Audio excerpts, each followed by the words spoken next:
আবারও চপড়া ব্লকের দাসপাড়া গ্রাম পঞ্চায়েতের অন্তর্গত বিটা নয়াহাটে জমি বিবাদকে কেন্দ্র করে কয়েকদিন আগে এক নতুন ঘর তুলে বাড়ি বানিয়েছে।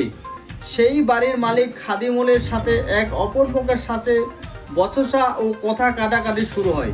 তখন অপরপক্ষ চোপড়া থানার পুলিশকে জানায়। পুলিশ ঘটনাস্থলে পরিদর্শন করেন এবং উভয় পক্ষকে সমস্যা মিটিয়ে নেওয়ার জন্য আশ্বাস দেয় পুলিশ। খাদিমুলের স্ত্রী জানান তার নিজস্ব ক্রয় করা জমিতে বাড়ি বেঁধেছেন। চলুন শুনে নেওয়া যাক খাদিমুলের স্ত্রী কি বললেন। এই যে জমি নিয়ে বিবাদ কয়দিন ধরে ঘটনা হচ্ছে? দিন 10 দিন 11 দিন পার্কের ডেট দিছে মিটিংয়ের।